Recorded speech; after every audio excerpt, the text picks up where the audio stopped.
네, 안녕하십니까. 어서 오세요.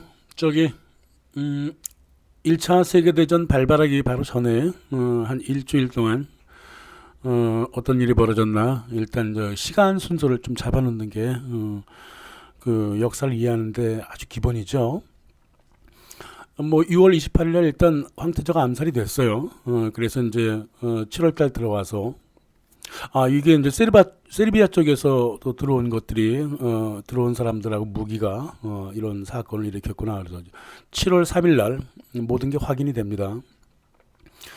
그래서 오스트리아 쪽에서는 이제 뭐 어떡하겠어요. 내각을 소집을 했어요. 그래서 7월 13일 날 내각을 소집을 해가지고 7월 16일 날, 세르비아한테 이제 뭘 원할 것인가 토론을 하다가, 그 최후 통첩을 보내게 되죠. 7월 23일 날 보내갖고 25일 날 통첩 마감일을 딱 찍어놨습니다. 근데 이제 마감일 날까지 제대로 된 응답이 오지 않았다. 그래서 7월 28일 오스트리아가 세르비아한테 선전포고를 하게 됩니다. 그리고 나서 이제 7월 30일 세르비아를 돕겠다고 러시아가 군 동원령을 내립니다. 또 8월 1일 날 독일이 러시아한테 선전포고를 하죠. 8월 3일, 8월 2일 날 이제 몇 군데 선전포고가 좀 들어와요. 그리고 이제 8월 3일 벨기에가 이제 벨기에 땅으로 들어가겠다 그랬습니다. 독일이. 그러니까 벨기에가 들어오지 말라 그러면서 영국, 프랑스, 러시아한테 지원을 요청합니다. 그래서 8월 4일 날 영국이 대독 선전포고를 하게 됩니다. 그리고 몇 가지 일이 더 있었어요. 세르비아가 그 선전포고 받기 전에 예비군을 점검하고 있었고 군을 이동시키고 있었습니다. 그리고 영국 같은 경우는 육군을 이동시키고 있고 해군도 이동시키고 있었습니다. 프랑스 같은 경우는 독일 국경에 그 군대를 배치합니다. 또 8월 달 들어서서는 국경선을 도발합니다. 프랑스가. 그리고 8월 2일 날은 북해 독일 함선 포격을 명령하는데 전쟁 개시일은 실은 8월 2일이죠. 어떻게 본다면 선전포고가 공식적인 것이고 자, 이렇게 일들이 흘러갔습니다. 근데 이 사건들이 이상하게 그냥 막 끌려갔다는데 그 끌려갔다기보다 만들어진 거죠. 이게 만들어진 거예요. 물론 여러 가지 이제 복합적인 일도 있긴 있습니다만은 그 복합적인 상황을 이용을 해서 만들어진 전쟁이죠. 자, 차근차근 볼까요? 발칸 전쟁이 1912년부터 13년까지 있었습니다. 그래서 거의 오스만 땅을 다 차지를 해가요. 그러니까 터키로서는 이제 자기 땅 다 뺏겨도 상관이 없어. 그만큼 힘이 없었어요. 오스만 정부가. 그래서 오스만 땅을 차지한 세르비아 정부가 자신감이 넘치죠. 자신감이 넘칩니다. 나 알바니아도 생기고 말이야. 뭐 몬테네그로도 땅 많이 뺏어가고 막 그랬습니다. 그래서 그리스도 뭐 살로니카 지역도 다 뺏어가. 막 이러니까 야 우리 발칸 국가들이 되게 힘이 세네 이러면서 이제는 뭐 세르비아가 손가락 하나 까딱하지 않아도 남부 슬라브 지방 이 사람들이 들고 일어나서 오스트리아 헝가리에 맞설 것이다 그러면서 꿈에 막 들떠 있었어. 그러니까 발칸 전쟁 일어나기 전부터 계속 그 오스트리아 헝가리에 적대하고 또 테러 일으키고 그러고 살다가 그중 테러 하나가 이제 그 사고를 크게 친 게 이제 황태자를 암살한 거란 말입니다. 그 중에 하나예요. 예. 근데 이제 1914년 6월 28일 그 골목길을 좀 지나던 그 부잣집 아들 오스트리아가 평소 대통령이 꿈이라고 하는 그 판잣집 사는 아이한테 얻어 터졌단 말이야. 그레이트 세르비아, 오스트리아만큼 강력한 세르비아 제국을 만들겠다. 자존심이 상했죠 오스트리아가. 그래서 하기 싫어도 오스트리아로서는 이 자질구레한 꼬마 아이를 상대하기 싫어도 주변에서 하도 뭐라 그러니까 세르비아한테 위협을 가할 수밖에 없었어요. 그러니까 두 나라 모두 정치적인 코너에 몰렸던 겁니다. 그 당시 그 오스트리아 총리가 베르토르트 아주 귀족 가문 사람이거든요. 땅도 무지하게 많았어. 헝가리 쪽이나 뭐 이쪽. 발칸 전쟁도 무지 싫어했습니다. 혹시나 자기 영지 혹시나 뺏길까봐. 그래갖고 굉장히 실은 모든 전쟁을 다 반대했어요. 이 상태가 좋단 말이야. 굉장히 보수적인 사람이지. 그런 오스트리아 총리마저도 스스로 나서서 이번에 우리 오스트리아가 세르비아한테 강하게 나가지 않으면 우리는 강대국 대열에서 밀려난다 이러면서 아주 무슨 하여간 얻어 좀 몇 대 때려야 되겠다 이 생각은 하고 있었단 말이에요, 오스트리아가. 근데 말이에요, 이게 말이야 1912년에 이미 다 예견됐던 거야 이게. 1912년에 오스트리아 황태자를 암살할 것이라는 소문이 자자했죠. 정치계에 자자했다고. 그러다 결국은 암살됐죠. 또 똑같은 해에 그 쉬만 베를린 대학 동일박사 교수가 그 빌헬름 카이저 고문이에요. 고문. 정치 외교 고문인데 그 오스트리아하고 세르비아 충돌을 핑계로 그 독일과 프랑스가 전쟁을 하게 된다 이렇게 된단 말이에요. 이렇게 얘기를 했어요. 오스트리아에서 일이 터지면 세르비아와 충돌을 벌이고 러시아가 세르비아를 도우려고 달려오고 프랑스가 당연히 끼고 영국도 당연히 낄 것이다. 이래갖고 이미 예견을 하고요.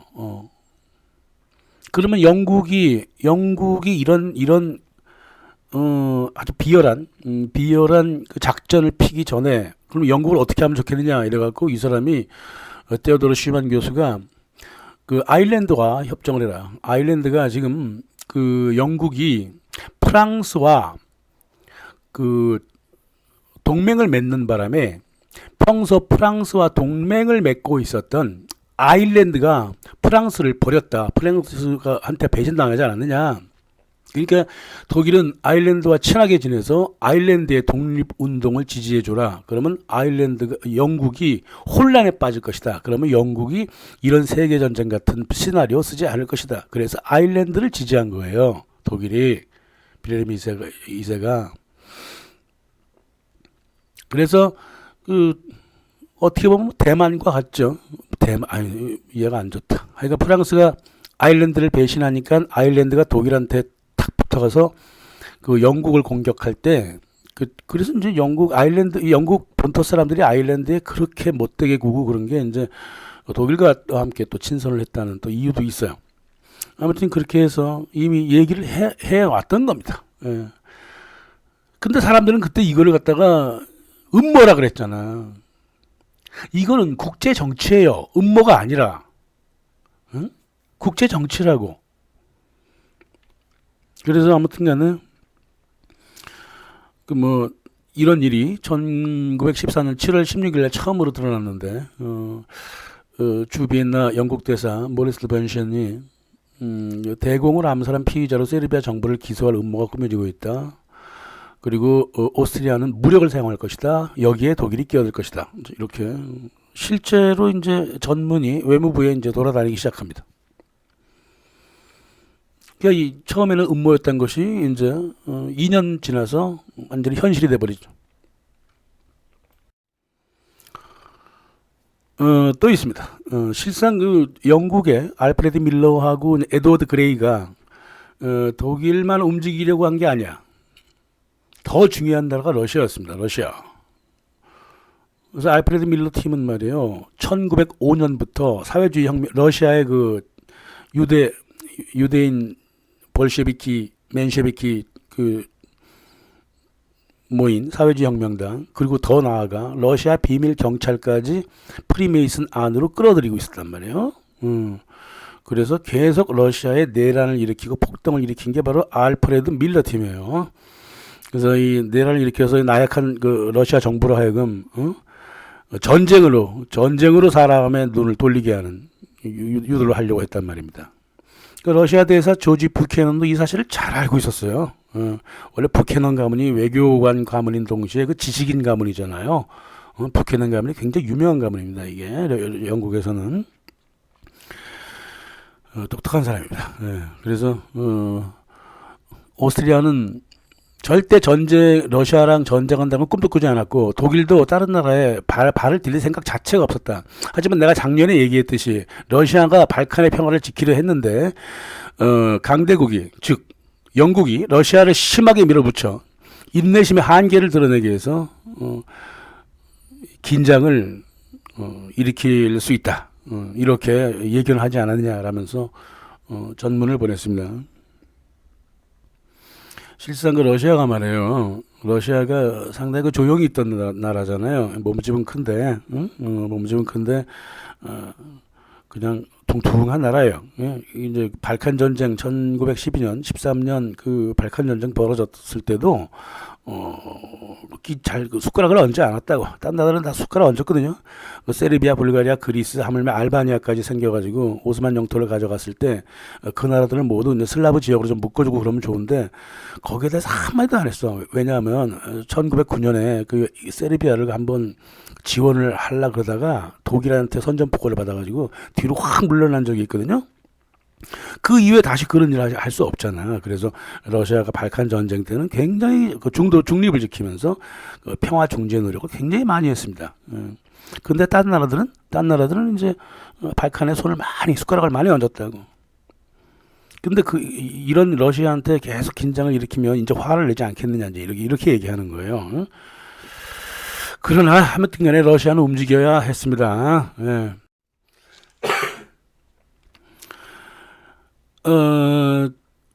그 통보가 보내지던 세르비아한테 그 최후 통첩이 보내지던 7월 23일부터는 일단 말을 굉장히 조심해야 됐습니다. 굉장히 조심해야 돼요. 왜냐하면 영국이 말이야, 누가 무슨 말 하나 하면 무작정 과장하고 뻥을 튀겨갖고 전 세계 언론에 착 뿌린다고. 이미 7월 8일 날 그 오스트리아 대사한테 아이고 좀 우리가 좀 세르비아를 좀 혼을 내려고 합니다. 그랬더니 황제가 그래야지. 혼을 내줘야지. 아이고 우리 독일은 오스트리아 동맹이니까 내가 전격적으로 지원할게. 이랬거든요. 잘해보자는 소리야. 그 전문을 딱 읽어본 그 외무부 그 에드워드 그레이가 영국에서는 이거 독일이 완전히 저기 오스트리아하고 붙었다. 그리고 전쟁을 일으킬 것이다. 이런 얘기를 해버렸단 말이에요. 응?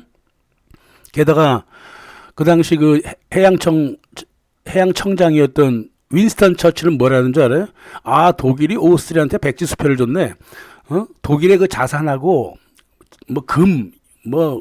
은행에 있는 돈 모두 긁어다가 오스트리아를 전격 지원해서 세계 전쟁을 일으키려는 모양이지. 그건 이러면서. 이게 말도 안 되는 개소리잖아요. 이게 안 그래요? 오스트리아 같은 경우는 혼내준다 해놓고 7월 8일 날 혼내준다고 얘기해놓고 13일까지 아무 일도 안 했어. 구체적인 벌이 뭔지도 몰라요. 지들이 오스트리아는 모르는 거야. 13일 날 내각이 구성됐기 때문에 그래. 영국에서만 이 난리를 쳤단 말이야. 말만 들기로 유명하잖아. 윈스턴 처칠은. 그리고 그 당시 유럽 정계에서 모두 어떻게 알고 있냐면 독일 황제는 통치는 안 하고 간섭만 하는 사람이다. 이렇게 나와 있다고. 왜냐하면 통치하고 싶어도 법적 제약이 너무 많아요. 독일이. 그래서 황제도 함부로 할 수 없는 거야. 걷다 대고서 무슨 황제가 백지수표를 줬네.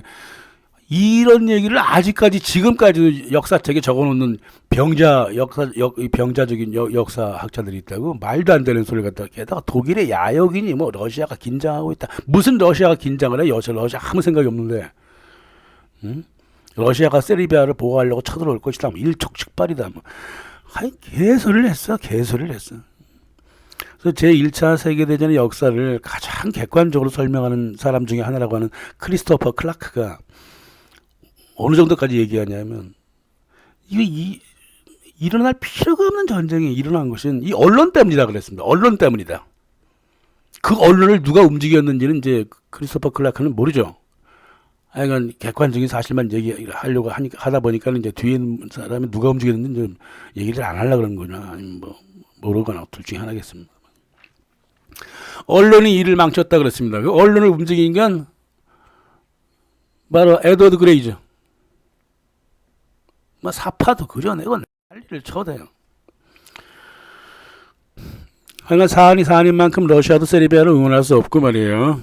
그래서 아무튼 뭐 세르비아는 어떤 방식으로든 혼이 나야 했습니다. 오스트리아는 이제 바로 선전포고를 할 수도 있었는데 세르비아인들이 이제 많이 살던 헝가리 쪽에, 헝가리 쪽에 그 관리를 맡은 정부 담당자가 무력 행사하기 전에 기회를 좀 주자 이래갖고 이게 갖다 준 저기 최후 통첩이에요. 아시죠? 오스트리아는 오스트리아 헝가리 공동 정부예요. 그러니까 정부가 두 개가 있는 거예요. 둘이서 입을 맞춰놓고 항상 일을 해야 됩니다. 헝가리 정부, 오스트리아 정부. 근데 겉으로 그냥 오스트리아 정부, 오스트리아 제국 이렇게 얘기를 하죠. 그래서 최후 통첩을 갖다 줍니다. 7월 25일 18시까지 갖다 주라 그러면서 23일 날 18시에 정확하게 도착합니다. 기슬링겐이라고 하는 주 세르비아 오스트리아 대리대사가 갖다 줬는데 18시에 정확하게 와서 25일 18시에 정확하게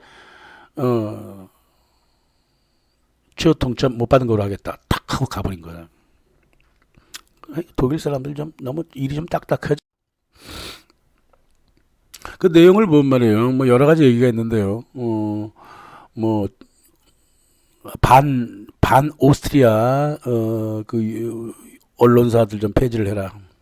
민족수호당 이거 테러의 아주 근본이니까 해체해라. 또 계속 지금 공교육에서 오스트리아 반대 교육을 계속 시키는데 그런 내용을 좀 삭제를 해도 또 반제국 홍보하고 돌아다니는 군인들과 공무원이 있으니까 이 사람들 잡아다가 좀 해고를 해라. 또 제국 영토 요구 그만해라. 우리 좀 같은 좀 조직을 좀 세워보자. 좀 주권을 좀 흔드는 얘기죠. 솔직히. 용의자로 좀 지목된 탄코시치하고 시가노비치를 체포해라. 무기 반입 예방 조치를 해줄 것이며 연관 공무원을 처벌해라. 또 세르비아 고위 공무원이 그 제국의 적대적인 행위를 자꾸 하고 있는데 왜 그렇게 자꾸 적대적인 행위를 하러 가만 냅두느냐 좀 설명을 요구한다.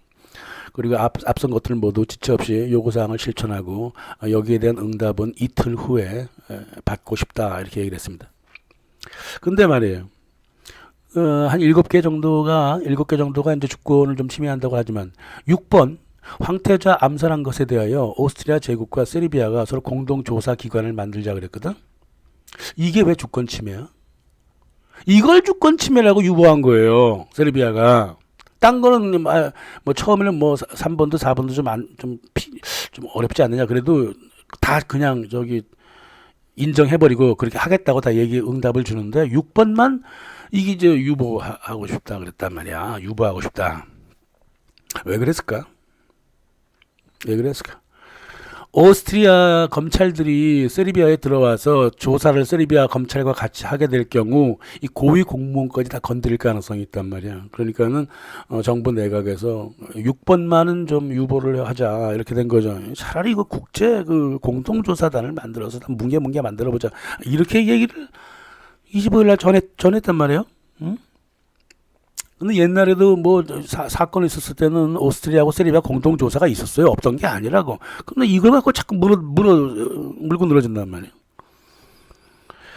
세르비아가 말이에요. 군대도 프리메이슨 휘하의 사조직이 장악되어 있었고 내각도 엉터리였어요. 그러다 보니까 뭐 급속 조사를 해가지고 뭐 용의자를 좀 체포를 해가지고 곧바로 사형을 시켜가지고 무슨 오스트리아한테 미안한 모습을 좀 보여준다든가 뭐 이런 짓도 못했어. 못하고 지네끼리 혹시나 뭐 몸보신 때문에 아무것도 아닌 6번 갖고서는 계속 물고 늘어졌다고. 그 전문을 받아본 영국의 에드워드 그레이가 야 어마어마하네 그랬습니다. 뭐가 어마어마해? 응? 자기가 어마어마한 짓을 일단 만들어 놨다는 뜻인지 아니면은 이거 바깥으로 홍보하기 참 좋은 어마어마한 문서구나 뭐 이렇게 봤는지 그건 모르지. 아무튼 간에 이걸 갖고서는 무조건 도무지 받아들일 수 없는 조항을 세르비아한테 덮어 씌워갖고 이게 무슨 짓이냐 난리를 치기 시작합니다. 영국에. 그러면 러시아 외무부 장관 사조노프는 좀 독립적으로 움직여야 되잖아. 응? 에드워드 그레이하고 짝을 딱 맞춰갖고 이 문서 이건 뭐 세르비아를 공격하겠다는 거네. 오스트리아 대사를 불러다가 이렇게 얘기했어요. 일본은 지금 전쟁하려고 그러는 거지. 한번 해봐 그럼 우리가 가만히 있을 것 같아? 막 이러면서. 응? 러시아를 한대 때리면 러시아가 세르비아를 한대 때리면 러시아가 바로 들어오겠다. 이렇게 플랜을 다 짜놓은 거예요 이게. 예. 사자노프가 누구예요? 간첩에 대한 증거는 없는데 한 행동을 보면은 간첩 이상이야 얘가. 황태자 암살을 지시한 세르비아 러시아 대사 있잖아요. 가르티비그. 그 상관이잖아요.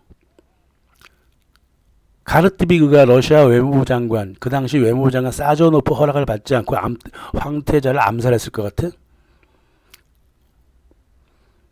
그리고 영국 에드워드 그레이, 프리메이슨 친구고, 에?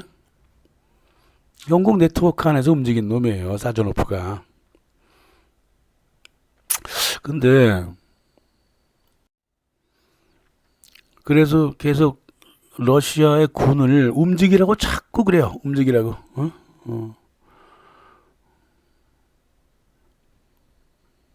그 움직이기 좀 힘든 세르비아를 위해서 군을 동원한다. 이건 말도 안 돼요, 실은. 근데 그 당시에 무슨 일이 있었냐면 그 알프레드 밀러 팀이 1905년부터 러시아의 그 혁명 조직들을 관리를 하고 있었거든요. 특히 볼셰비키, 볼셰비키를 그때 뭐 레닌하고 트로츠키는 그때 없었어요. 바깥에서 좀 있었고 1912년에 본격적으로 이제 폭동을 유발해요. 얘네들이 폭동을 유발해서 파업을 막 일으킵니다. 예. 그래서 1914년 6월 달에만 해도 118차례 파업이 벌어졌어요. 러시아에서.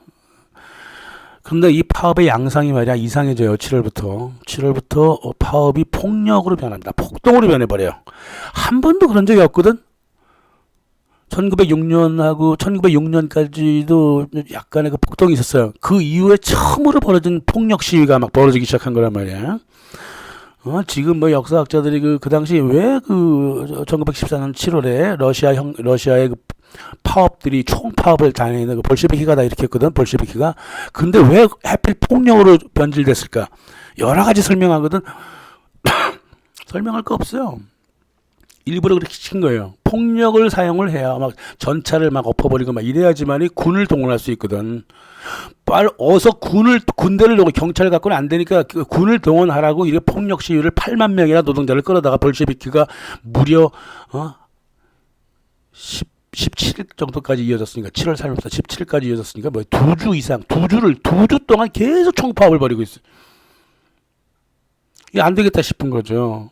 그리고 또 사자노프는 계속 니콜라이 2세한테 군을 좀 동원해야 되겠습니다. 막 그러고 앉아있고. 아무래도 동원해야 되겠지. 우리 총파업을 점점 이 폭력으로 변해가니까 아무래도 이 군대를 좀 도시에 좀 끌고 들어와야 되겠다라고 판단한 게 니콜라이 2세고 바깥으로의 그 대외 변명은 그 오스트리아 세르비아 충돌에 대비한다 뭐 이런 소리였다고. 이 동상이몽을 한가 동상이몽을 어차피 군 동원령만 내리면 되는 거예요. 그래서 결국 1914년 7월 24일 러시아 동원령이 내립니다. 군 동원령이 내리는데 부분적으로만 내립니다.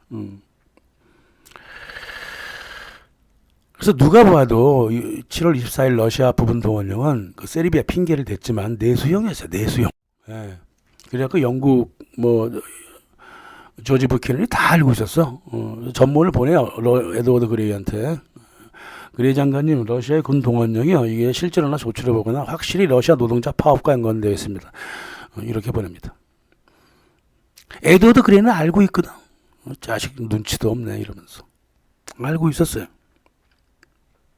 동원령을 내리니까 말이야. 이 동원령을 내리니까 세르비아가 또 착각을 합니다. 착각을 해가지고 아이고 러시아가 우리를 도와주러 오나 보다 이러면서 기한을 이틀이나 넘긴 그 최후 통첩을 다시 만지작거렸다고. 7월 27일까지 하나하나 물어보면서 이거는 좋고 저거는 뭐 좀 생각해보고 뭐 하는 거야 지금 최후 통첩 연기 딱 끝났는데 이거 자꾸 그러고 있으니까 세르비아 주요 언론, 세르비아 언론이 원래 아주 보수적인데 주요 언론마저 오스트리아가 치명적인 모욕을 당한 건 맞다. 이러다가 전쟁 나겠다. 정부는 더 이상 최후 통첩 내용에 대해서 왈가불가 하지 말고 모든 걸 다 받아들인다고 해서 빨리 끝을 내라. 이러다 전쟁 나면 어떡할래? 막 이러고 있었다고? 근데 영국의 에드워드 그레는 이 일로 이쪽과 상관없는 영국, 프랑스, 독일, 이탈리아 4국 회의를 열자고 자꾸 그래요. 도무지 어울리지 않지.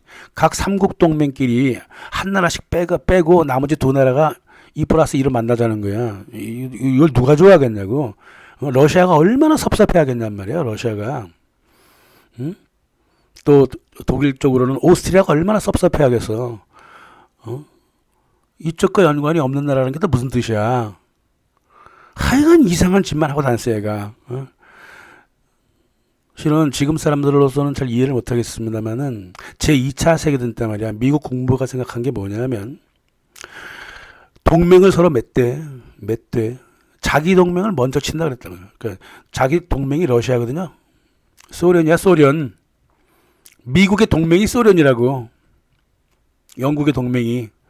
근데 소련을 먼저 치고 나중에 독일을 친다. 이런 플랜도 갖고 있었어요. 그게 플랜 A인가 B인가 둘 중에 하나야.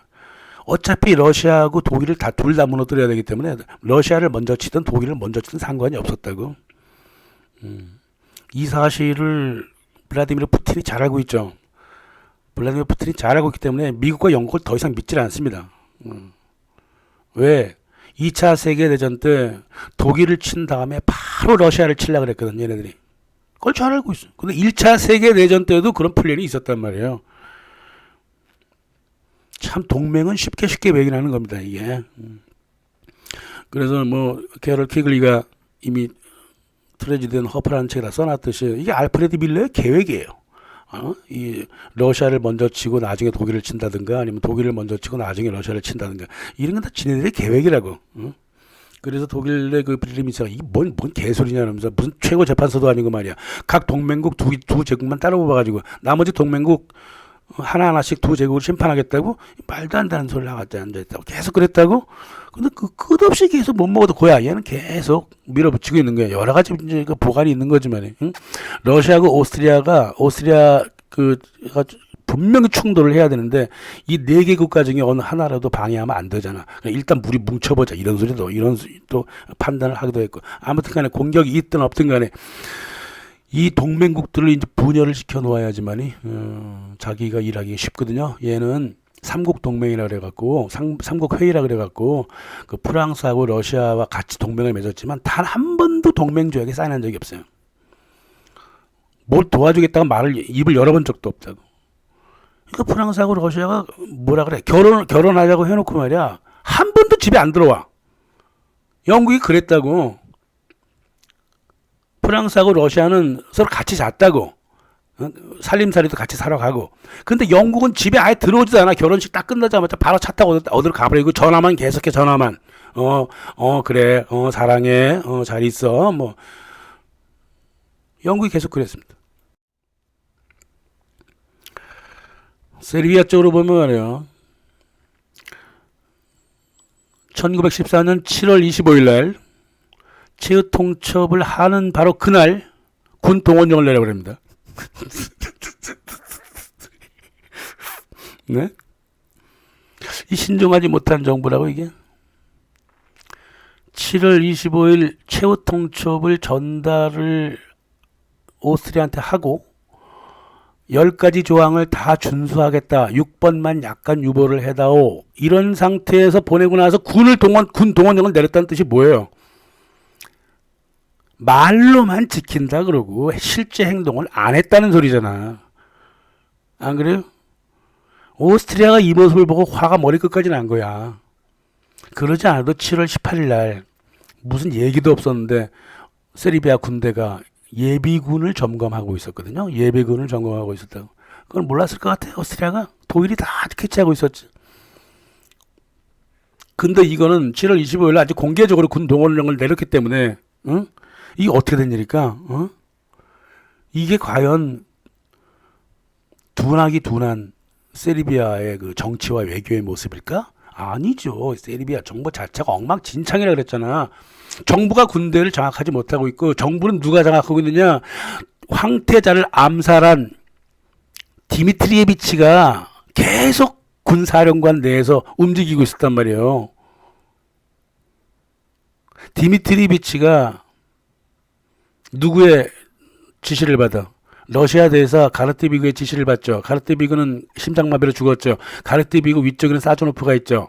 근데 디미트리예비치가 얘가 군복을 벗지 않았다고. 왜냐하면 그 당시까지 아직 죄가 안 밝혀졌기 때문에 9월 16일 날 1916년에야 가서야 죄가 밝혀져요. 얘가. 그래서 세르비아 군대 내에서 계속 움직이고 있었다고. 황태자를 암살한 주범이 세르비아 군대 사령부 내에 들어가 있었단 말이야. 사령부가 저지른 일이지. 군 동원령도 이렇게 내리라고 한 것이고. 어? 그러니까 모든 일을 다 디미트리예비치가 만들어 놓은 거예요. 오스트리아는 말이에요. 오스트리아는 유보 조항을 딱 보고는 그래도 뭐 대단하게 그러지 않았어요. 원래부터 7월 24일 날 최후 통첩 응답 받기 하루 전에도 오스트리아 의회는 전쟁하지 않겠다 그랬고, 러시아 무슨 전쟁을 하냐 이런 거로 뭐 있다 하더라도 작은 협박용 국지전 정도다라고 다 알고 있었고, 국지전을 좀 한다고 하더라도 좀 더 들어가다 한다 하더라도 세르비아 주권하고 영토는 건드리지 않겠다 그랬단 말이야. 그리고 또 오스트리아 국민들이 솔직히 보스니아 병합한 것도 싫어했어요. 왜? 이 슬라브 사람들 더 이상 그만 제국 안으로 들여보내라. 세르비아 완전히 슬라브 사람들인데 우리 오스트리아 문화하고는 맞지 않지 않느냐. 국민들이 세르비아를 무지 싫어했어요. 세르비아 국가를 싫어한 게 아니라 같이 병합하는 걸 되게 싫어했다고. 응? 문화가 너무 다르다고 판단했기 때문에 그래. 그래서 그 마지막 날은 7월 25일에도 말이에요. 최후 통첩 날짜가 지나갔고 이제 군이 지금 베오그라드 쪽으로 이제 진군을 하긴 해요. 근데 전쟁을 원하는 게 아니에요. 이러면서 이렇게 전 유럽 그 외무부한테 편지를 보내는 거예요. 오스트리아는 전쟁 생각이 추워도 없다고. 전쟁할 돈도 없고 능력도 없어요. 나중에 보세요. 오스트리아 군들이 얼마나 얻어 터지나. 러시아군한테 아주 박살이 나버리잖아. 오스트리아 군만. 독일군이 뒤에서 받쳤을 때 그때만 이겼어. 안 한다. 전쟁 못한다니까. 보통 외교라고 하는 게 위기가 올 때는 말이에요. 처음에 그 최후 통첩을 보내죠. 그 다음에 최후 통첩이 거부가 되면은 군 동원령을 내립니다. 군 동원령을 내렸다 해갖고 전쟁하겠다는 게 아니야. 전쟁 선포 기간까지 있어요. 전쟁 선포도 해야 되고요. 전쟁 선포 후에도 마찬가지예요. 영토를 침범해야 돼. 그게 진짜 전쟁인데 영토를 침범했다 하더라도 적당히 철수해버리면 끝이에요. 그게 유럽에서 벌어졌던 아주 기본적인 어떤 전쟁 군사 외교, 전쟁 외교의 기본 모습이었다고. 뭐 이런 절차를 갖다가 무슨 뭐 교과서처럼 경직되게 위의하는 거 뭐 군 장성이나 이런 사람들이 뭐 한둘씩 있지만은 그런 게 아니에요. 다들 알고 있어요. 아무리 선전포고를 내도 그게 대단치 않다는 걸 알고 있다고. 근데 계속 이러한 이걸 실제화 시켜가려고 했던 나라가 영국과 프랑스였어요. 윈스턴 처칠도 그랬고. 아주 분위기가 아주 잘 이끌어져 가는 거야 지금. 독일도 전혀 움직이지 않았거든. 두 나라의 문제가 가만 냅둬라. 둘이 중재 화해하겠지 뭐 그까지 일로 그래. 세르비아 좀 얻어 터지면 어때? 뭐 그런 거지. 뭐. 이렇게 판단을 하고 있었고 언론도 차분했었습니다. 언론도 차분했다고. 독일 외무부는 아무것도 몰라요. 야고라고 하는 사람이 그 외무부 장관을 하고 있었는데 이 사람은 총리하고 뭐 대화도 없던 사람이고 뭐 아무것도 뭐 모르는 사람이에요. 근데 뒤쪽에서는 조금 비밀스러운 사람들이 좀 돌아다니고 있다라고 영국 외교 비밀 전문에 나와 있습니다. 근데 오스트리아 신문 같은 경우는 이제 매일 논평에서 얘기하기를 뭐 주변에서 전쟁한다 난리를 친다. 영국하고 프랑스가 난리를 치는데 그런다고 독일이 끔찍이나 할 줄 알아? 응? 만약 이 충돌이 독일에 연관하게 되면 마지못해 좀 움직이지. 독일은 그런 거 없단 말이야. 응? 영국 외무부 전문도 계속 도착하고 있어. 믿기 어려울 정도로 독일이 아무 일도 안 하고 있다. 물론 뒤에선 다 하고 있었어요. 한 사람만 베트만 홀베크만 에드워드 그레이와 연락하고 있었다 이 말이야. 황제 눈에 날까봐 함부로 하지도 않았어요. 황제는 저기 전쟁 말도 안 된다 그랬잖아요. 프랑스가 말이야. 전 총리 뭐 조지 클레몽소 뭐 조셉 조프르 뭐 특히 그 테오필 델카세 주영대사 이 전쟁 광새끼예요. 저 새끼가. 레이몽 부안가 이것도 전쟁 광이지. 그냥 뭐 글 좀 쓰거든 얘가. 그냥 뭐 신문에다 그냥 막 마구 막 뭐 알사스 로렌을 갖고 오자 뭐 난리를 쳐놨어 얘가. 전쟁이다. 로렌은 또 자기 고향이거든. 자기 고향 찾아가고 뭐 하겠다는 거. 가문에 땅이 있나 보죠 거기. 뭐 난리를 쳐놓은 거야 아마. 그러니까 독일 빌헬름 황제가 그랬단 말이에요. 아유 도대체 왜 이 난리를 피우고 있냐. 도대체 이게 유럽이 서로 우리들이 서로 전쟁할 이유가 됩니까? 이러면서. 근데 하여간간에 뭐 러시아군도 주로 국내에서 이동을 하고 있었고 말이에요. 실제로 그 생페트라츠부르크하고 그 모스크바 주변만 돌아다녔다. 그러니까 파업하고 내란을 막으려고 군을 동원한 게 확실한 거지. 예. 무슨 대외적으로 러시아로 뭐 세르비아로 들어오고 이런 생각 자체가 없어. 근데 세르비아 정부 자체가 25일 군대 총동원령을 내렸고 영국이 26일 군을 좀 움직이더니 프랑스가 28일에는 휴가 중인 모든 군인들을 소집을 시켰고 27일 날 세르비아 정부가 큰 사고를 쳐버리죠. 예비군 전체 총동원령을 내려. 예비군까지. 오스트리아 절대 전쟁 안 한다 그랬거든. 근데 왜 이 난리를 쳤냐고.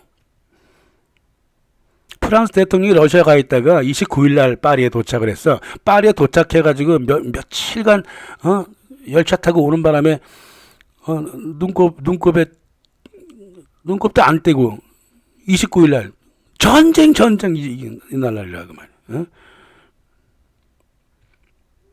러시아는 진군을 멈춰라. 뭘 진군을 멈춰. 국내에 돌아다니고 있었다니까. 진군을 멈춰라. 그렇게 되면 독일은 러시아와 프랑스를 공격할 수밖에 없지 않겠느냐. 뭐 이러면서. 그럼 우리도 전쟁을 참여해야 된다. 이러면서. 우리도 군총 동원령을 내려야 된다. 아니 왜 이 난리냐고. 왜 누가 뭘 했다고. 누가 뭘 했다고 이 난리냐고. 영국 유대 프리메이슨 네트워크 안에 들어가 있었던 레이몽 푸앙카레 델카세, 조지 클레몽소 이놈들 죄다 유대 금융인들과 친한 놈들이잖아요. 조지 클레몽소 같은 경우는 빅톨 유고가 나는 고발한다. 빅톨 유고가 아니라 예밀 졸라가 나는 고발한다. 어쩌라고 헛소리 할 때 그거 편집장이었잖아. 그 오로라고 하는 그 잡지. 뭔가 다 있다니까 얘네들 뒤에. 왜 전쟁을 이렇게 부추기냐고. 결국은 이제 오스트리아 총리가 28일 날 세르비아에 선전포고를 하죠. 선전포고 하니까 코미디가 하나 벌어집니다. 선전포고를 받은 동시에 베오그라드에 있던 정부 종합청사를 니슈라고 하는 저 남쪽으로 옮겨버립니다. 임시정부를 세우고 그 정부에다가 세르비아 국기를 이렇게 걸어놓은 게 아니라 백기를 걸어놓고 세르비아 정부가 뭐라고 총리가 뭐라 그랬냐면 수도가 함락되든 말든 그건 군의 소관이다 이래버렸습니다. 아우 대단하죠. 그러니까 세르비아가 말이에요. 세르비아가 군과 정부가 서로 으르렁거리고 있었다는 모습이 아주 정확하게 드러나는 거야. 이게 증거지 뭐야. 군과 정부가 서로 따로 놀고 있었다 이 뜻입니다. 그래서 세르비아 정부는 오스트리아로 하여금 선전포고를 유발함으로써 세르비아의 제1차 세계대전에서 맡은 역할을 완전히 끝내게 되는 겁니다. 1914년 7월 28일 세르비아군이 그 국경선의 강이 있잖아요. 사바강이라고 있습니다. 오스트리아 헝가리아 국경선 그 강 거의 그 철도가 딱 하나 있었거든. 철도 다리를 폭파시켜 버렸습니다. 그리고 같은 날 그 다음 날 새벽 29일 새벽 1시에 오스트리아군이 순찰선을 보내가지고 강 건너 베오그라드 수도를 향해서 포탄을 날리죠. 구축함도 아니고 지상 대포도 아니고 순찰선이 무슨 뭐 대포가 힘이 있다고 대포 저기 날려요. 포탄을 날려. 그게 전부였어요. 그게 전부였습니다. 그냥 위험용이지, 위험용. 예. 막 난리가 났습니다. 29일 아침에. 근데 전신전부는 무지막지하게 왔다 갔다 하는데 내용이 별게 없어. 뭐 별일 없었다. 그 오스트리아 총사령관이 얘기하기를 8월 12일까지는 진군하지 않는다. 군을 안 움직이겠다. 그랬고. 영국 외무부 자체 진단에서도 오스트리아군이 좀 오스트리아로 들어갈 수도 없고 세르비아로 들어갈 수도 없고 골치 아프겠구나 이렇게 판단을 하고 있었고 이탈리아 독일 대사 같은 경우는 이제 뭐라고 전문을 보내왔냐면 자기들 통신에 따르면은 오스트리아군이 세르비아 수도로 진군한다고 해도 최후 통첩 준수 여부만 마지막으로 확인하고 다시 집에 돌아간다더라. 이러고 있었다고?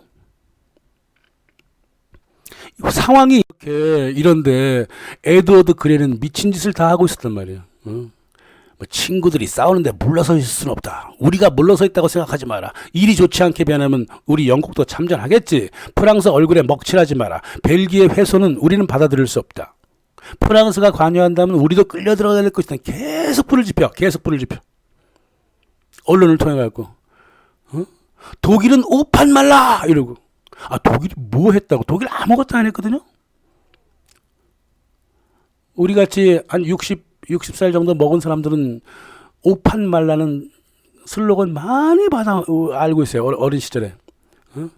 독일은 오판 말라. 막 전쟁을 부추기는 거야. 영국 정치가 어떻게 흘러갔는지 아십니까?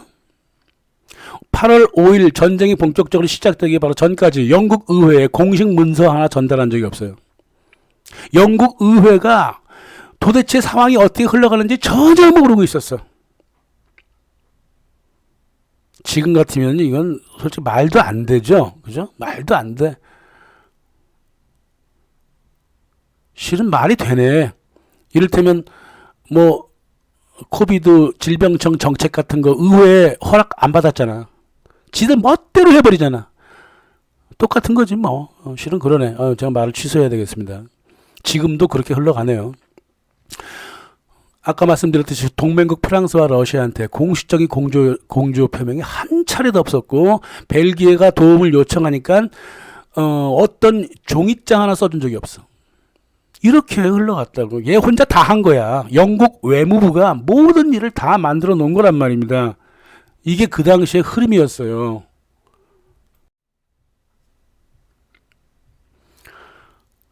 북해 쪽으로 좀 시차라고 내려오니까 엉망진창을 만들어놨네. 26일 밤에서 27일 날 아마 이런 얘기를 들었는 모양인데 러시아 짤 잘 모르고 있었거든. 27일 정도 되니까 이상하게 변해 있는 거야. 그래갖고 총리 불러다가 베트남 헐백 불러다가 이거 당신이 이거 만들어놨잖아 이거. 뭐 이 사태를 이 지경으로 만들어 놓냐 그러면서 이제 화를 내기 시작하는 거예요. 자기 속내가 바로 나와버립니다. 응? 군 동원령을 하면 안 됐었지. 군 동원령을 빌미로 독일을 쳐들어오려고 그런다는 걸 그 당시 비레름 이사가 잘 알고 있었다고. 러시아 내 동생이 9살 동생인데 내 동생이 니콜라이 2세가 애가 조금 경박하고 마음이 약해. 이게 세계를 엄청난 전쟁으로 빠뜨릴 것 같단 말이야. 결국 이게 목적이 독일을 무너뜨리는 건데 영국하고 러시아, 프랑스가 말이야. 우리가 오스트리아와 사고 조약을 한 걸 알면서도 한데 뭉쳐갖고 이 짓을 하고 있단 말이야. 세르비아 충돌을 핑계 삼아갖고 우리를 없애려고 전쟁을 합의했다 이 말이에요. 다 잘 알고 있지. 베를린 이사가 바보인 줄 알아요? 에드워드 그레이가 그러더만 러시아가 오스트리아하고만 싸운다면 영국은 가만히 있을 것이고 영국과 프랑스가 전쟁에 말려들면 그땐 독일도 강하게 행동할 것이다 말 이렇게 얘기했다고. 우리를 계속 밀어붙이는 거잖아. 우리 보러 오스트리아를 배신하고 러시아의 자비에 오스트리아를 맡기라 이 말이야. 이러면 동맹 깨지는 거잖아. 그렇다고 해서 동맹을 또 지킨다고 나서면 쟤네들이 또 뭉쳐갖고 독일을 또 함께 때릴 거 아니야. 우리를 완전히 무너뜨리려고 하는 저들의 염원이 달성이 되는 거지. 우리는 솔직히 영국의 심기를 건드리지 않으려고 노심초사하면서 배도제도를 만들지 못하지 않았냐. 실제로 그랬습니다. 선왕들이 영국을 건드리지 말라 그래갖고 그 유지를 받들다가 결국 이쟁이 되고 말지 않았느냐. 영국에게 우리를 망가뜨릴 좀 거짓된 법적 명분을 저 바보 같은 니콜라이 2세가 좀 줬단 말이야. 프랑스를 돕겠다고 뭐 이런 식으로 얘기하면서 유럽의 세력 균형론이라 따지면서 균형이 무너지면 안 된다 그러면서 전쟁을 일으킨다 이거야. 유럽 각국은 또 제 이익을 찾으려고 한데 모여서 우리를 공격한다. 그 명분일 뿐이다 그 말이야. 황제들은 말이에요. 국제적으로 움직이잖아요. 세상을 보는 눈이 넓단 말입니다. 황제들은. 가장 넓었던 사람이 제가 보기에는 이제 나폴레옹 1세고요. 비리름 2세도 그만큼은 넓지 않지만 상당히 그 넓은 눈을 가진 사람이에요. 그래서 영국이 왜 저런 짓을 하는지 알고 있다고요. 카이저는 말이에요. 에드워드 7세 때부터 영국을 경험한 사람이야. 절대 약속을 지킨 법이 없고요. 절대 솔직한 적이 없다고. 무슨 충동을 많이 있으면 독일을 적으로 계속 만들어 온 게 에드워드 7세 영국이었기 때문에 이번에도 똑같다는 거지. 그래서 독일이 오스트리아 편에 서지 않는다 하더라도 영국과 프랑스가 어떤 핑계를 대든 간에 오스트리아 러시아 충돌에 참전할 것을 이미 알고 있었어요. 비리름 2세는. 그럼에도 불구하고 그렇게 평화를 위해 뛰어다녔다고. 게다가 충돌 시에 독일이 지금처럼 가만히 있으면 오스트리아와 동맹도 깨져버리고 오스트리아가 영국에 붙어버리면 어떡할 거야? 응? 영국과 프랑스가 전쟁을 시작하면 이제 슐리펜 플랜이라고 프랑스를 먼저 치고 나중에 러시아를 친다. 뭐 이런 6주 만에 벌어지는 일이 있거든요. 그 전쟁 플랜이 있어. 그거를 갖다가 아예 실행도 못하고 아예 실행 처음부터 못하고 독일은 망해버릴 것이다라는 사실을 잘 알고 있었기 때문에 좀 급했다고. 어떻게 하면 전쟁하려고 하면 안 돼요. 슐레펜 플랜은 뭐 언젠가 다시 설명할 기회가 있겠습니다만은 슐레펜 플랜이 게 뭐냐면요. 독일은 1902년에 그 구성이 된 건데 그래서 독일 육군사관학교에서 가르칩니다. 장교들한테. 프랑스를 친다. 왜냐하면 프랑스와 러시아가 항상 동맹을 맺었고 양수 겹장으로 나오기 때문에 프랑스를 러시아가 굉장히 둔중하게 움직이니까 러시아는 군대도 많고 육군이 많고 걸어서 움직이나 걸어서 뭐 열차도 별로 없고 걸어서 움직인단 말이야. 그러니까는 프랑스를 먼저 빨리 접수한 다음에 북부만 접수하면 돼. 뭐 다 접수할 필요도 없어. 정부만 딱 접수해서 곧바로 백스텝 밟아갖고 러시아 쪽으로 들어가야 된다. 이게 슐리펜 플랜인데 처음에 그게 한 프랑스 치고 접수하는 데까지 2개월 정도 걸리지 않느냐 싶었는데 나중에 6주로 줄어요. 또 6주로 줄어. 그럼에도 불구하고 이게 불가능한 게 왜 그러냐면요. 이미 불가능하다는 걸 좀 독일 장성들이 몰라서 실은 1912년부터 1916년까지 미국 JP 모건을 필두로 해가지고 영국하고 미국 자본이 러시아 철도 사업으로 계속 들어가고 있습니다. 시베리아 철도보다 더 많이 돈을 썼어요. 시베리아 철도에 들어간 돈보다. 러시아 황실은 시베리아 철도를 좀 주로 만들려고 그랬잖아. 알렉산더 뭐 1세부터 해가지고 1800년대 말. 그러나 1912년부터 러시아 철도가 무지막지하게 발전이 되는데 그 대다수의 철도가 독일하고 폴란드 쪽으로 놓여집니다. 러시아 군 움직이기 쉽게 만들어 놨다고. 이제 걸어서 오지 말고 철도 타고 와라 이 말이에요. 그래야 그 모든 대다수가 아니야. 모든 철도가 독일하고 폴란드 중심으로 투자가 되고 있었는데 그 투자의 핵심이 JP 모건이었고 그리고 뉴욕 월가하고 런던 시티에서 돈이 계속 들어와서 철도에 투자가 되고 있었단 말이에요. 그래서 외자로 그 철도 투자하는데 외자가 들어오면 어디 놔라 그 저기 지도까지 해주잖아요. 독일하고 폴란드 쪽으로 했다니까. 그러니까는 러시아 군이 움직이기 쉽게 만들어놨다 이 말입니다. 이렇게 슐레펜 플랜도 가동이 안 되는 거야 실은 이게. 러시아가 뒤에서 바로 들어올 때 프랑스 쳐들어가는 순간 러시아가 쳐들어올 텐데 뭘 하면 이건 나중에 뭐 얘기하기로 하고 아무튼간에 비례름 2세는 도무지 안 되겠다 싶어가지고 현실적인 그 협상 상대인 오스트리아하고 러시아 중재에 들어가게 됩니다. 그래서 한편 러시아에서는 사조노프가 뭐 부분 동원령을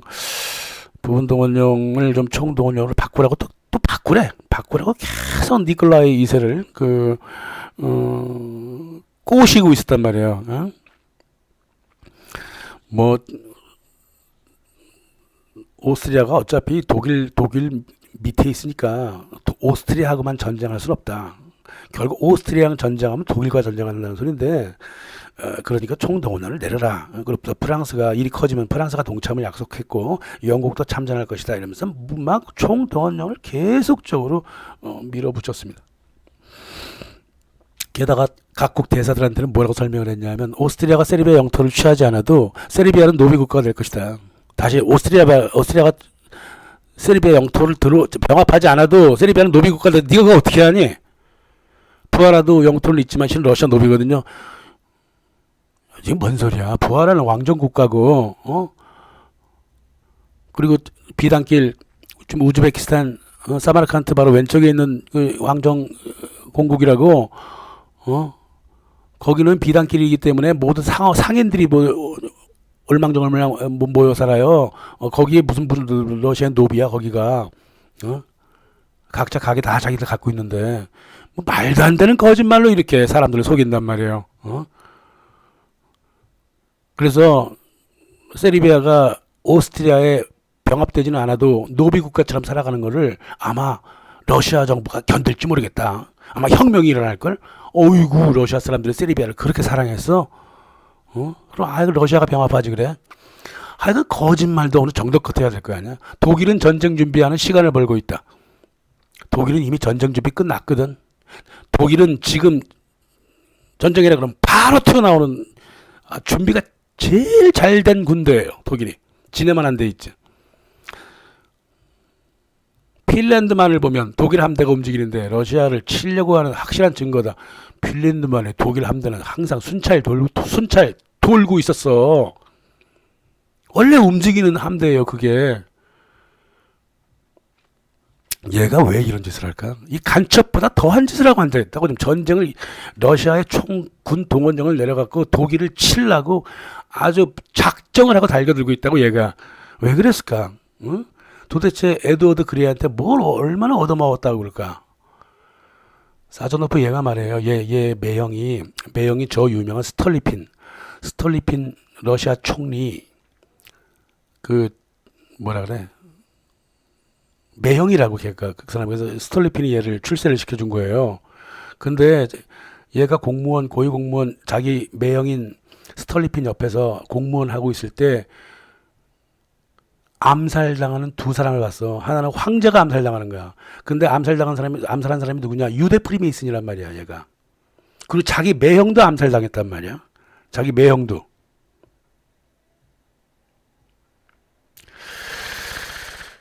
그러니까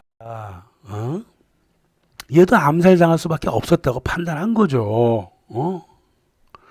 자기 매형이 유대인 사회주의 혁명당 에드워드 그레이가 관리하고 있는, 에드워드 그레이라기보다는 알프레드 밀러가 관리하고 있는 사회주의 혁명당 보그로프한테 암살당했거든요. 자기 형이, 매형이 총리인데 자기도 암살당할 분명히 확신을 했겠지. 제가 이렇게 행동하지 않으면, 영국이 시키는 대로 행동하지 않으면 얘네들이 나를 암살할 것이다. 러시아는 굉장히 이상하게 프리메이슨이 엮여 있습니다. 사회주의 혁명당도 프리메이슨이고요. 사회주의 혁명당을 때려잡자고 하는 황실 비밀 경찰도 프리메이슨이야. 뭐 어떡하자는 소리야 이게 지금. 그러니까 이리 붙든 저리 붙든 죽일 놈은 다 죽이게 돼요. 얼마나 두려웠겠냐고. 당시의 러시아 상황을 좀 보시려면 세비라 세계 정부로 가는 길 3-5 이걸 보시면 됩니다. 그러니까 사조노프로서는 알프레드 밀러의 말을 들을 수밖에 없었다고, 뭐 이리 보든 저리 보든 확신할 수밖에 없는 겁니다. 자기 매형처럼 죽기 싫거든. 자기 매형 둘 다 유대인이 죽였고, 황제도 유대인이 죽였고, 자기 매형도 유대인이 죽였는데 둘 다 사회주의 혁명당 출신이고 모두 알프레드 밀러의 지령을 받고 있다. 이거를 사조노프가 몰랐을까? 알고 있었겠지. 그래서 자기가 프리메이슨 안으로 들어가든 말았든 간에 죽지 않으려면 따라가야 했다 이 말이죠. 하여간 러시아의 모든 황제들은 말이에요. 어디서도 전쟁을 원하지 않았습니다. 예, 그중에 독일 황제 빌헬름 2세가 직접 뛰어다닌 황제로서는 처음이에요. 남들은 다 바보처럼 가만히 있었는데 황제만 이리저리 뛰어다닌 거예요. 전쟁하지 말라고. 왜냐하면 독일이 가장 심각하게 깨질 거라는 걸 알고 있었기 때문에 그래. 전쟁을 하게 되면.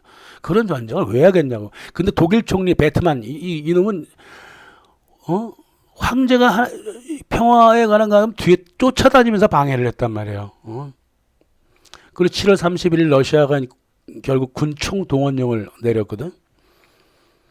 굉장히 좋아했다고 적고 있습니다. 영어로 overjoyed라고 되어 있어. 이제 이를 일사천리로 이제 끌고 나가게 됩니다. 이제 러시아가 총동원령을 내렸으니까 여태까지 그 황제가 뭐 전쟁하지 말자 그랬지만 이제는 황제의 의견을 자기가 내리누를 수 있는 이제 정당성이 생겼다 이 말이야. 전쟁의 명분이 생겼고 또 총리 재량으로 벨기에와 프랑스로 독일군을 움직일 수가 있었죠. 예. 그리고 또 러시아의 사드로프가 움직여주고 있고 프랑스의 푸앙카레가 지금 전쟁하겠다고 난리를 치고 있으니까 뭐 잘됐다 이거 한번 해보자 그러면서 8월 1일 날 독일 전역에 전쟁 최고도 단계인 위험 단계를 선언을 해버리고요. 그리고 오스만한테 편지를 써가지고 동맹을 맺게 됩니다. 그리고 터키하고 동맹을 맺고 또 몰트케한테 뭐라 그랬냐면 오스트리아 총사령관을 시켜가지고 총동원령 같이 내리자 이래버린 거예요. 신나치 전쟁을 하려고 난리를 쳐요. 저 베트만이라고 하는 놈이. 저놈이 로스차일드 놈이잖아. 로스차일드.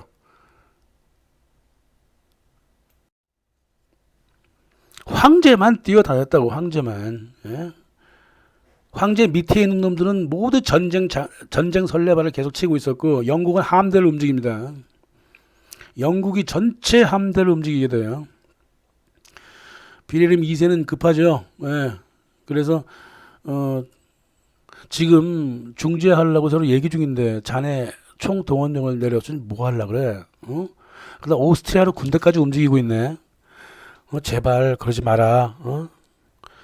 누가 러시아를 건드린다고 군대를 움직이냐? 당신 나라 쳐들어갈 사람들 없다 이러면서 막 사정을 해요.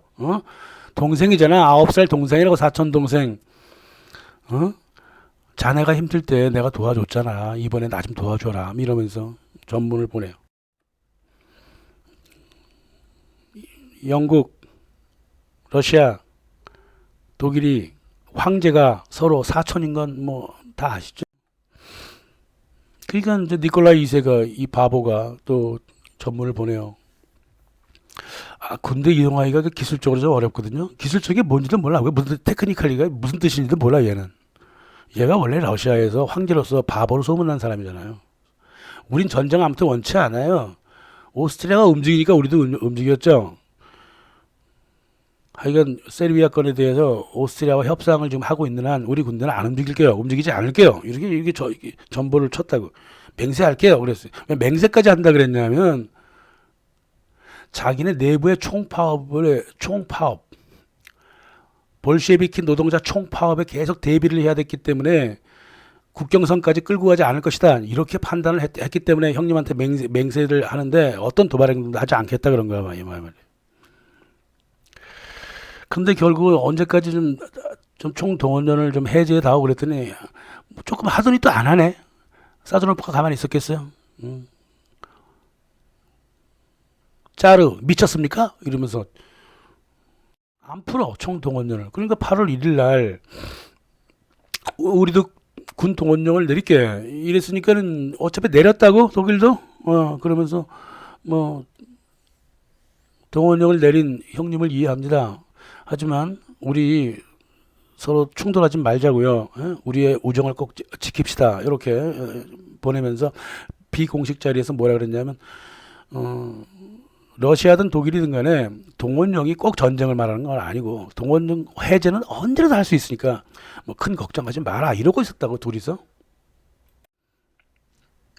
그리고 8월 1일 같은 날 저기 몰트케하고 또 루덴도르프한테 시켜가지고 총사령관한테 시켜가지고 룩셈부르크 들어가지 말고 프랑스 국경도 절대 넘지 마라 그랬습니다.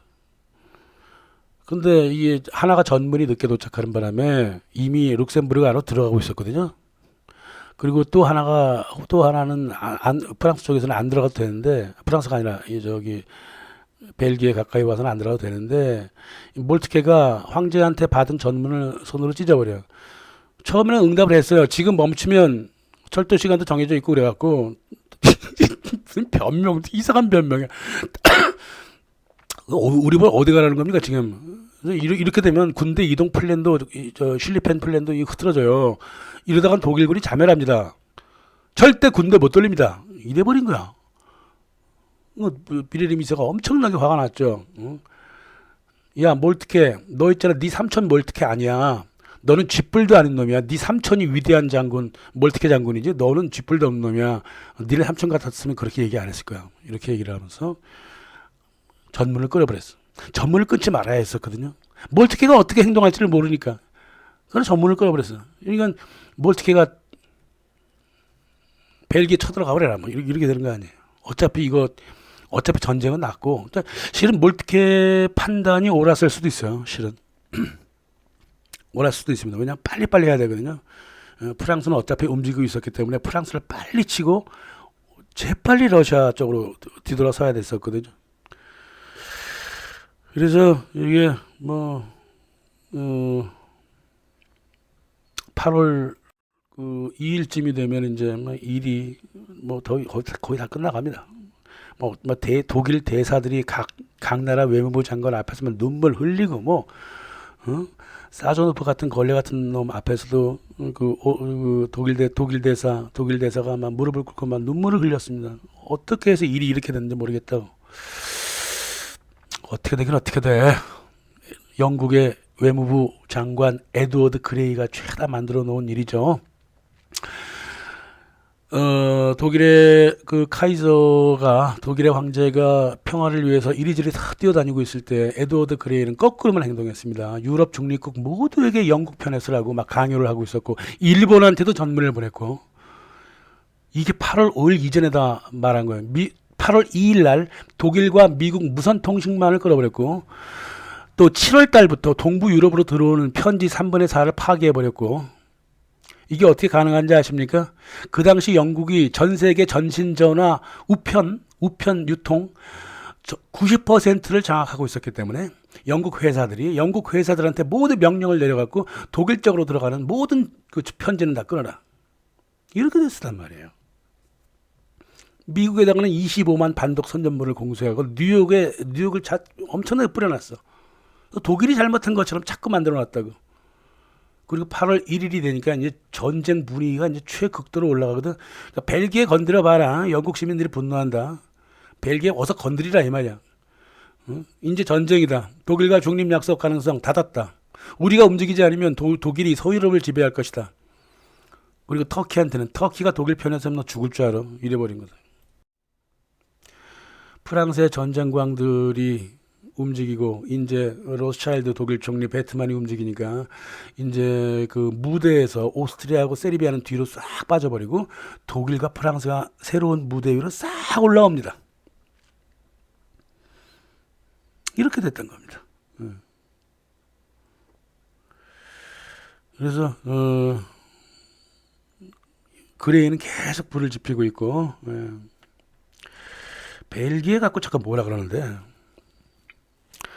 아직까지도 뭘 잘 모르는 영국 사람들은 벨기에를 도버 해협, 영국과 프랑스 사이의 그 도버 해협의 그 방어 기지로 보고 있다고. 지금도 그래, 바보들이. 하지만 이미 처칠한테는 도버 해협은 전략적으로 아무런 의미가 없기 때문에 벨기에도 아무런 의미가 없어요, 영국한테. 7월 29일 영국의 남쪽 있던 함대가 수십 척이 돼요. 함대가 도버 해협을 지나 스코틀랜드 쪽의 해군 기지로 옮겨가고 있었다고. 그 북해 쪽을 막으려고 했던 게 바로 전략 지역이었지. 도버 해협은 배 하나 들어오면 양쪽에서 공격을 받기 때문에 감히 들어오지를 못해요. 도버 해협은 다 거짓말이야. 어떤 미친놈이 배를 도버해협을 보내갖고 영국과 프랑스 양쪽에서 대포를 맞게 만들어. 말도 안 되는 소리지. 그래서 이미 처칠이 도버 해협을 버려버리고 이미 북해 쪽 가서 스카파라고 하는 해군 기지를 거기 두고 있었고, 거기에 수십 척의 함대를 너무나 가만히 갖다 놓는 바람에 나중에 막상 전쟁이 벌어지니까 너무 많이 갖다 놨으니까 한 두세 척 좀 저기 도버 해협처럼 내려보내다오, 이렇게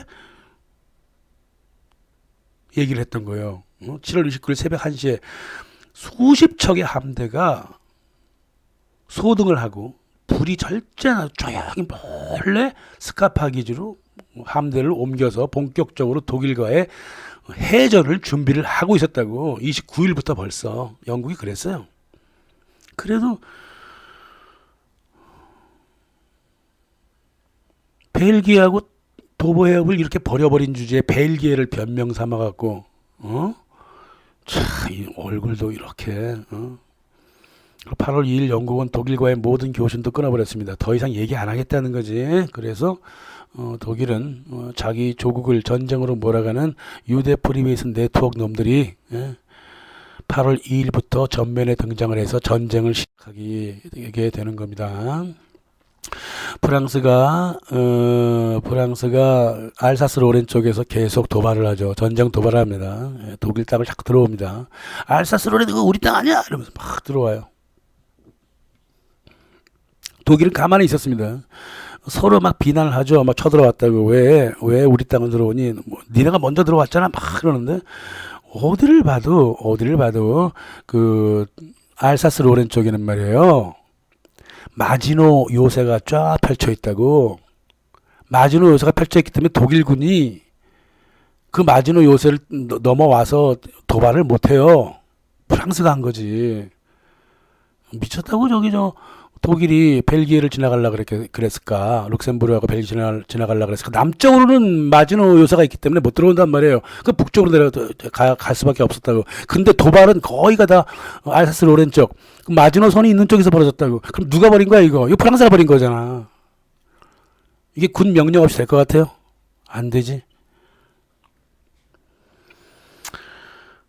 그래서 아무튼 오스트리아가 뒤로 쫙 빠져버립니다. 그리고 프랑스와 독일이 서로 대치 중인데 프랑스가 계속 그 계엄령도 선포하고 이러면서 군 도발을 계속합니다. 그래서 도발하지 말라 그러면 저기 프랑스 외무부는 딱 잡아떼면서 그런 정보 들은 바 없다. 계속 이랬습니다. 오히려 독일 쪽에서 쳐들어왔다는 소리가 있다. 막 이러면서 참 유치한 행동을 하고 있었다 이 말이에요. 그리고 약소국들한테 계속 편지를 보내면서 어느 편 쓸래 뭐 난리를 쳐놨으니까 포르투갈 뭐 벨기에 뭐 룩셈부르크 뭐 덴마크 뭐 노르웨이 뭐 스웨덴을 그렇게 들쑤시고 못 살게 굴었어. 우리 편으로 들어와라. 근데 스웨덴은 난 죽어도 못한다. 그러다가 러시아가 우리 먼저 쳐들어온다 그러면서 절대 중립을 고수하겠다 그랬고, 딱 두 나라만 그랬어. 스위스하고 저기 스웨덴만 중립을 끝까지 고수했고, 결국은 알았습니다. 뭐 중립은 일단 겉으로 표명하지만은 뭐 영국 편에 쓸게요. 뭐 이런 식으로. 이 코미디 같은 게 뭐냐면 몬테네그로예요. 이 쥐털만 이 피덩이도 안 되는 것이, 같은 슬라브 민족이라고 세르비아 편에 딱 찰싹 쓰겠다가 애초부터 영국 쪽에 딱 달라붙었어. 그게 7월 28일이야.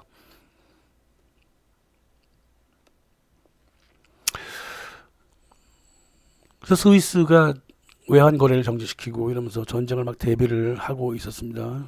그래서 더 이상 이렇게 어쩔 수가 없었어요. 어쩔 수가 없이 나라들이 이렇게 들쑤시고 있으니까 영국이 계속 협박을 해버리니까 방법 없이 편을 서로 짜게 되는데, 일본까지도 편을 짜잖아요. 비레르 미세는 룩셈부르크와 벨기에를 국경을 넘지 말라고 8월 1일날 보낸 전문이 8월 2일날 도착하기도 하고 중간에 뭐 무시되기도 하고 뭐 이래갖고 결국은 룩셈부르크로 들어갑니다. 룩셈부르크 들어가서 벨기에한테도 길을 좀 내달라 그랬습니다.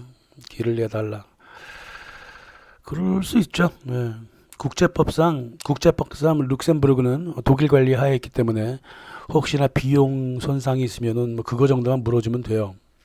벨기에도 굉장히 친선 국가이기 때문에 그러한 그 법은 없다 하더라도 친선 국가한테 뭐 길 정도는 비켜줄 수 있습니다. 근데 안 비켜준다고만 난리를 쳤지 뭐. 그래서 8월 2일 날 아침에 한번 전문을 보내요. 문 좀 열어달라. 문 좀 열어달라. 근데 우리나라 못 들어온다는 거야.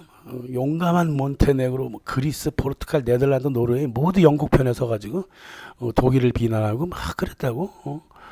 벨기에가 가장 강력하게 우리 못 들어옵니다. 못 들어옵니다. 그러지 마라. 우리 친선국 아니냐. 이게 적대행위가 아니다. 만약 돈이 필요하다면 모두 드리겠다. 그리고 8월 3일 아침에는 제발 우정 좀 부어주겠습니까? 어째 이럴 수가 있습니까? 그래놓고 8월 같은 날 프랑스에서 전문이 도착합니다. 전에 부탁드린 프랑스 5개 군단 벨기에 들어가는 거 어떻게 됐습니까? 잠깐만 기다려주세요. 지금 독일하고 얘기 중에 있으니까. 뭔 소리야? 그리고 바로 들여버렸습니다. 이게 줄리안 다비뇽 벨기에 외무부 장관이 했던 짓이에요. 이게 무슨 짓이냐고. 그리고 같은 날 8월 3일 독일과 교신도 끊어버렸어. 그리고 독일로 수출하려고 곡물에다 쌓아놓은 창고에 쌓아놓은 곡물 창고도 닫아버렸어. 중립국이라고? 뭔 소리를 하고 있어. 자기가 누구 편인가 유럽 전체에다 알려버린 거예요. 독일이 심각하게 마치 그 배신을 당했지. 왜냐하면 영국은 벨기에하고 별 관계도 없었다고. 군사적으로 전략 지역도 아니고. 근데 독일한테는 생명 같은 나라였기 때문에 굉장히 공을 들인 나라가 행동을 이따위 식으로 하니까 이게 줄리안 다비뇽 때문에 줄리안 다비뇽. 프랑스를 들여버린다고 하니까 프랑스가 벨기에로 들어와서 독일을 치겠구나. 아이고 이거 빨리 급히 움직여야 되겠다. 그러면서 8월 4일 날 아침 그때 하루를 또 더 기다려줬어. 슐리펜 플랜 프랑스 먼저 치고 러시아 나중에 치려면 이거 급한 일인데 이게 벌써 이틀이나 소비해버렸잖아. 벨기에한테는 정말 미안한데 이 문제는 독일이 죽느냐 사느냐 문제다. 그리고 독일 정부가 또 전문 또 보냅니다. 지금 우리가 죽느냐 사느냐 문제인데 무슨 이득이 있다고 벨기에를 병합하겠느냐. 도대체 무슨 생각을 갖고 그렇게 길을 안 비켜주느냐. 열차 타고 바로 그냥 프랑스 국경으로 들어가겠다는데 이게 이 벨기에의 그 이상한 행동이 결국은 전쟁에 불을 확 당기게 또 만든 거예요, 이게. 예? 8월 4일 날 벨기에가 공식 외교 전문을 영국하고 프랑스하고 러시아한테 보냅니다. 그래서 벨기에 영토 방어를 위해서 군대를 좀 보내다오. 뭐 하는 짓이야, 이게 지금. 그러니까 독일 정부가 우리도 어차피 뭐 끝났다, 이거 끝났다. 프랑스가 벨기에도 독일을 공격할 때 했다. 이미 공격하고 있다. 독일군도 벨기에 국경을 넘겠다. 이렇게 된 거다 이 말이야. 그러니까 영국이 벨기에 주권과 영토를 지키기 위하여 독일에게 선전포고를 한다. 이런 개소리를 하면서 유럽 전쟁이 드디어 시작된 거다 이 말이에요. 이 벨기에 얘 왜 이랬을까? 얘 왜 이랬을까? 그래야 그 8월 4일 제1차 세계대전 첫 번째 전투가 벨기에와 독일이에요. 왜 나라를 이렇게 만들어 놔? 그래서 8월 8일 날 독일군이 벨기에 리에주에 입성을 합니다. 그러니까 외무부 장관 하나가 잘못 뽑아갖고 이 난리가 난 거야, 이게. 그리고 나서 도와달라 그랬는데 계속 안 도와줘. 예? 8월 10일까지 기다렸어. 이 벨기에 군을 동선해서 이 독일군을 그거 하는 거는데 독일군이 벨기에랑 싸울 때도 가만히 있었단 말이야. 그래서 이 벨기에 영국 대사가 이 도망친 안트워프로 도망가 있던 임시정부랑 같이 도망쳤거든. 안트워프에 있다가 이 임시정부가 또 하도 전세가 이상해지니까는 르 아브르 쪽으로 또 이사를 가요. 그때까지 계속 돌아다니면서 그 벨기에 정부의 분위기를 전하고 있었다고. 8월 12일 날 어떻게 벨기에 정부를 전하고 있냐면 강대국한테 손 이제 안 내밀기로 했대. 벨기에가 이렇게 속아버렸으니까 이를 갈며 격분하고 있어. 이제 뭐 자기네 영토 자기네가 지켜야지 뭐. 딴 나라에 손 내민 게 잘못이었다. 이 역사적인 후회를 했지만 그 죽어가 버린 그 벨기에 군대는 어떡할 거야? 이렇게 된 겁니다. 그래서 벨기에 그 과장된 생각하고 대독 적대행위가 실제로 누가 봐도 웃기는 짓이었다고 그게. 예? 독일이 공격하려고 했던 프랑스가 아니라 벨기에를 전쟁터로 만들어 버렸단 말이야. 예? 그냥 지나가겠다. 열차 타고 그냥 지나가겠다는 독일의 발을 일부러 붙잡아 놓고 다른 강대국을 끌어들여 갖고 벨기에에서 전쟁을 하게 만들어 놨다 이 말이에요. 이게 무슨 외교냐고 이게. 그러니까 영국과 프랑스가 또 자기네들 도와주지도 않아. 벨기에군이 막 전격적으로 리에주에서 막 전투하고 있고 막 막아주고 있을 때 바로 옆에 있는 군대가 도와주지도 않았다고 이게. 그러니까 배신의 치를 떨었다는 거지. 영국과 프랑스가 우리를 배신했다고. 뭐 영국 같은 경우는 뭐 공조하인의 동맹이며 벨기에 주권과 영토를 지키겠다. 모든 게 다 사탕 말림이었다. 거짓말이었단 말이야. 바로 이때부터 벨기에 사람들은 프랑스 사람들한테 욕을 먹기 시작하는데 뭐라고 욕을 먹냐 하면 너희들은 꽁이다. 꽁. 프랑스어로 멍청한 놈들이다. 이때 만들어진 거야. 벨기에 사람들 되게 꽁이라 그러잖아. 걔네들.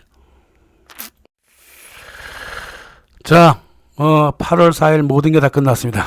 모든 게 다 끝났습니다. 제 1차 세계대전 촉발의 임무를 다 마친 원타케의 에드워드 그레이는 불길이 전 유럽으로 퍼져가고 있다. 이 빛나는 불길을 우리 생애에서 두 번 다시 볼 수 없을 것이다. 굉장히 자랑스러워했고 즐거워했습니다. 얘가 영국의 대독 선전포고를 허락을 받으려고 마지막 번에 의회에 와서 계속 전쟁 어차피 할 수밖에 없는 상황이 되니까 국회에 나선 거야. 나서 전쟁 선포 승인을 해달라 그러니까 그 당시 노동당수 유명한 사람 있잖아요. 램세이 맥도날드가 있다고. 굉장히 나중에 이 사람도 총리가 되는데 맥도날드가 박수를 탁탁 치면서 잘 들었다 이 말이야. 역사에 남을 말을 했는데 거지 같은 스타일로 역사에 남겠구만. 아시겠어? 명예라고는 추워도 없는 이런 범죄를 지금 당신이 저지르고 있다 이 말이야. 램세이 맥도날드가 직접 이 사람 면전에서 했던 얘기입니다. 역사의 악인으로 당신은 남을 것이다. 이렇게 얘기를 했습니다. 할 수 없습니다. 예, 독일이 제일 마지막으로 대형 선전포고를 날립니다. 그러면서 얼마나 가슴이 아팠겠습니까? 예? 자기의 노력이 다 물거품이 되어버렸어. 그러면서 독일군은 가을 낙엽이 지기 전에 독일로 돌아오라 이러면서 대대적인 선전포고를 했던 겁니다. 1914년 7월 29일부터 8월 5일까지 단 6일 만에, 단 일주일 만에 이 모든 전쟁 다 만들어진 거란 말이에요. 이런 과장된 역사가 없어요. 응? 세상에 이런 일이 어딨냐고. 후한무치하게도 8월 6일 날 세르비아가 독일한테 선전포고를 합니다. 도대체 어쩌자고 지금 이러는 거야? 식민지에서 원주민이나 관리하고 원주민이나 죽이면서 실전 경험도 거의 없던 독일, 프랑스, 러시아 장교들, 군장성들이 뭘 한다고 이런 전쟁에 뛰어들었을까? 지네들도 반대를 해야 되잖아. 근데 안 했다고? 전쟁이라고 해보았자 영국이 좀 해봤다는 건데 남아프리카 공화국에서 적군 가족을 인질로 삼아갖고 승전했다고 자랑했던 영국군 장교와 군장성 아니야? 이런 이들이 뭘 전쟁을 기정사실로 하면서 반대도 안 하고 뛰어들어갔을까? 우리 군인은 명령대로 합니다. 뭐 이거야? 이 모든 전쟁 시나리오는 1913년 미국 중앙은행, FRB라 그러죠. 패드라 그러죠. 미국 중앙은행을 장악한 영국하고 유대 금융가 세력들이 만들어 놓은 거예요. 그리고 영국, 독일, 프랑스 군수산업체도 같이 짬짬이를 했고 이들을 총합 진두지휘한 알프레드 밀러 영미 제국주의팀, 즉 원타케이가 저지른 일이고 그들과 공모한 윈스턴 처칠, 레이몽 보안칼의 조지 클레몽스 같은 영국하고 프랑스 군국 프리메이슨 네트워크, 또 과거에 부동산으로 꽤나 이익을 봤던 사조노프라든가 베트만 홀베크 같은 독일 귀족 프리메이슨이 같이 움직여서 만들어낸 것이다 이 말이에요. 총 30개국이 참여를 했고 총 6,500만의 정규군이 유럽을 완전히 피해 혈전의 장으로 만들어 버렸다 말입니다. 우리는 여기서 얻을 교훈이 굉장히 많습니다. 얻을 교훈이 실은 뭐 다음 영상에서 조금 뭐 말씀드리겠습니다. 아마 이미 교훈을 얻으신 분들 많을 거예요. 야, 이거 지금도 비슷하지 않냐 뭐 이러면서. 아무튼 제6장 다음 장 제2차 세계대전 제6장에서 다시 뵙겠습니다. 감사합니다.